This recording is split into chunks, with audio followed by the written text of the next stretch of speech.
फतेहपुर जिले के VIP road Tambeshwar नगर स्थित सरस्वती विद्या मंदिर इंटर कॉलेज के प्रधानाचार्य नरेंद्र सिंह ने सभी जनपद वासियों, देशवासियों को रक्षाबंधन और 79वें स्वतंत्रता दिवस की बधाई देते हुए ढेर सारी हार्दिक शुभकामनाएं दी। प्रधानाचार्य नरेंद्र सिंह एक ऐसी शख्सियत हैं जिन्होंने शिक्षा क्षेत्र में उत्कृष्ट कार्य किया और उत्तर प्रदेश के यशस्वी मुख्यमंत्री योगी आदित्यनाथ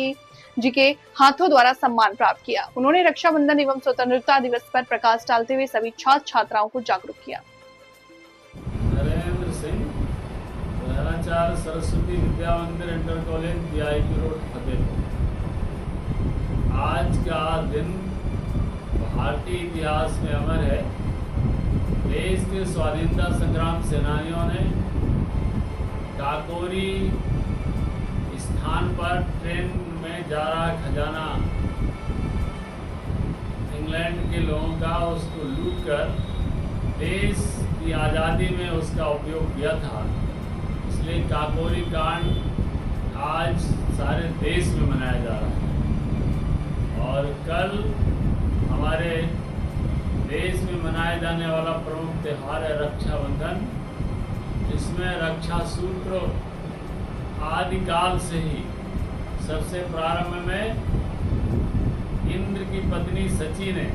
अपने पति को देवासुर संग्राम में इस रक्षा सूत्र को बांधा था और विजय प्राप्त की थी। बाद में जब भगवान विष्णु ने वामन अवतार धारण करके और राजा बलि से दान में त्रैलोक मांग लिया, उससे प्रसन्न होकर के उन्होंने बलि को वरदान देने की बात की और राजा बलि ने बड़ी चतुराई से उनसे मांग लिया कि ठीक है, आप मेरी सुरक्षा में द्वारपाल बन करके थे। उसके बाद भगवान विष्णु की पत्नी माँ लक्ष्मी ने राजा बलि के पास जाकर उनसे याचना की कि मेरे पति आपके पास हैं, मैं आपको रक्षा सूत्र बांधने आई हूँ। इस रक्षा सूत्र से सदैव आपकी रक्षा होगी। और उस रक्षा सूत्र को बांधकर जब राजा बलि ने उनसे कहा कि आप भी मुझसे कुछ मांग लीजिए, तो उन्होंने कहा मेरे पति को वापस कर दीजिए। और इस तरह से वो रक्षा सूत्र के माध्यम से राजा बलि की रक्षा का भी कार्य हो गया और भगवान विष्णु भी वैकुंठ में अपने धाम में पहुंच गए। उसके पश्चात से लगातार ये ऐतिहासिक ढेर सारी ऐसी घटनाएं हैं, जब जब किसी के ऊपर संकट आया उन्होंने उसको स्मरण किया अपने भाइयों को, और उन भाइयों ने अपनी जान जोखिम में डाल करके बहनों की रक्षा की। तो ऐसा ये रक्षा पर्व रक्षाबंधन हमारे 4 वर्णों में से एक ब्राह्मणों ने इसको अंगीकार किया और समाज की रक्षा के लिए वो स्वयं रक्षा सूत्र बांधने इस दिन जाते हैं। बहनें भाइयों को रक्षा सूत्र बांधती हैं, मंगल कामना करती हैं और भाई रक्षा का वचन देते हैं।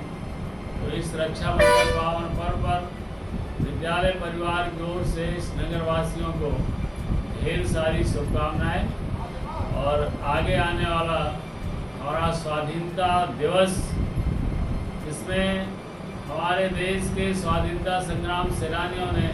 अपना सर्वस्व न्यौछावर किया और एक लंबी लड़ाई भारतवर्ष के लोगों ने पहले देश के आक्रांताओं से लड़ी 712 से लेकर से 1192 तक,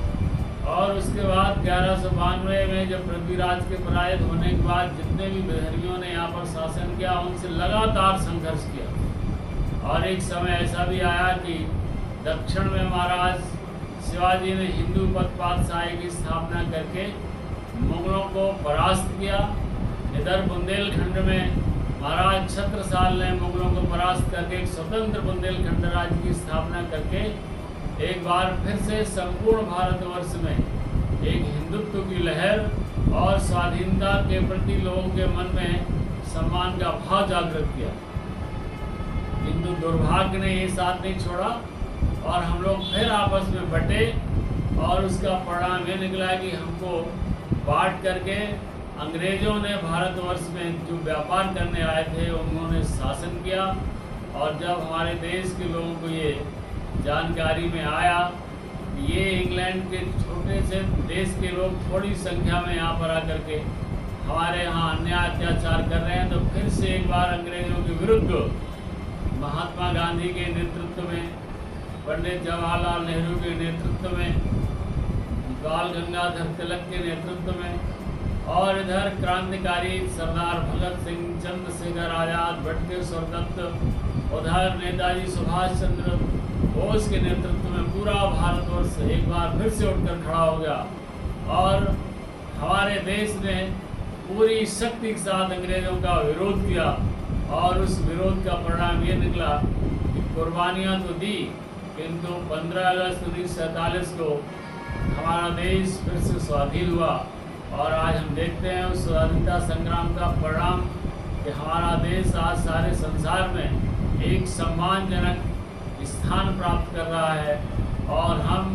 संसार की महाशक्ति बनने की ओर अग्रसर हैं। देश ने 1947 से लेकर आज तक सारे क्षेत्रों में अभूतपूर्व प्रगति की है और हम अपने विद्यालय के माध्यम से सारे देशवासियों को, अपने नगरवासियों को, अपने अभिभावकों को ये आग्रह करते हैं कि स्वयं सक्षम बने, देश को सक्षम बनाएं, क्योंकि जग नहीं सुनता कभी दुर्बल जनों का शांति प्रवचन, सिर झुकाता है उसे जो कर सके ऋगमान वर्धन। इसलिए आज शारीरिक, मानसिक और प्राणिक रूप से, आध्यात्मिक रूप से, भौतिक रूप से हमको सशक्त होने की आवश्यकता है, जिससे कोई भी देश हमारे ऊपर ना आंख लगा सके, ना उंगली उठा सके। हम इतने सक्षम रहें कि सारा संसार हमारी ओर देखे और एक बार फिर से हम जो प्राचीन काल में विश्व गुरु बन करके उभरे थे, सारे संसार का मार्गदर्शन करते थे, वैसी स्थिति हमारे देश की फिर से हो, ऐसी कामना करते हुए हम समस्त नगरवासियों को स्वाधीनता संग्राम की और स्वाधीनता दिवस की